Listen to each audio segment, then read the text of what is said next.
এবার শীতের খবর জানাতে দিনাজপুর থেকে যোগ দিচ্ছেন সহকর্মী সুলতান মাহমুদ।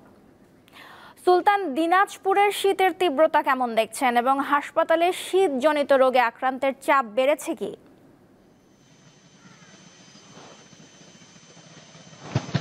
নওশীন, আজকে দিনাজপুরের যে সর্বনিম্ন তাপমাত্রা সেটি সকাল 6টায় 15.00 ডিগ্রি রেকর্ড করা হয়েছে। তবে আজকে কিন্তু সূর্যের এখন পর্যন্ত দেখা যায়নি, যার কারণে ঠান্ডা বাতাস প্রবাহিত হওয়ার কারণে একটু ঠান্ডা অনুভূত হচ্ছে। তবে আজকে কিন্তু সকালের পর থেকে ঘন কুয়াশা নেই, যার কারণে আসলে মানুষের যে গতকালকেও যিনি সূর্যের দেখা দিয়েছিল সেই তুলনায় আজকে যদি আমরা বলি সূর্যের দেখা না দিলে একটু ঠান্ডাটা বেশি অনুভূত হবে, এটাই স্বাভাবিক। তার কারণে হচ্ছে যে এখানকার যারা খেটে খাওয়া মানুষ তারা কিন্তু অনেকেই কিন্তু রাস্তায় বের হয়েছে কাজের সন্ধানে।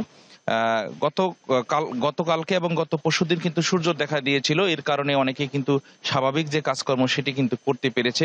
আমরা দেখেছি যে দিনাজপুর বড় বড় দুটি হাসপাতাল রয়েছে, সেই হাসপাতালগুলোতে মেডিকেল কলেজ হাসপাতাল এবং দিনাজপুর জেনারেল সদর হাসপাতাল রয়েছে। আমরা সেখানে গিয়েছিলাম, যে দেখেছি যে গত 2 দিনে কিন্তু হাসপাতালগুলোতে যে শীতজনিত যে রোগীর সংখ্যা, বিশেষ করে বয়স্ক রোগী এবং শিশু রোগীর সংখ্যা কিন্তু বেড়েছে।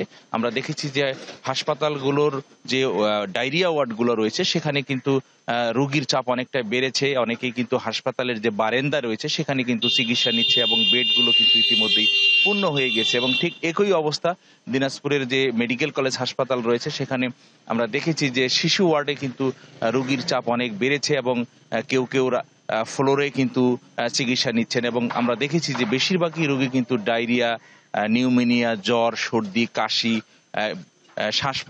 শ্বাসকষ্টের সমস্যা নিয়েও কিন্তু অনেকে এসেছেন এবং তারা বলছেন যে এই রোগীর কিন্তু আসলে এই ঠান্ডাজনিত বাতাসের কারণে বা শীতের কারণে এই রোগে আক্রান্ত হয়েছে। ডাক্তাররা আমাদেরকে সেটা জানিয়েছেন এবং বলেছেন যে এটি কিন্তু যেহেতু আগামী আরো 2-3 দিন পরেই কিন্তু শৈত্যপ্রবাহ হওয়ার সম্ভাবনা রয়েছে বলে আবহাওয়া অফিস আমাদেরকে জানিয়েছেন এবং এতে করে এই অঞ্চলের যে শীতের প্রকোপ আরো বাড়বে এবং অন্যান্য যে শীতজনিত রোগীর সংখ্যা বাড়তে পারে।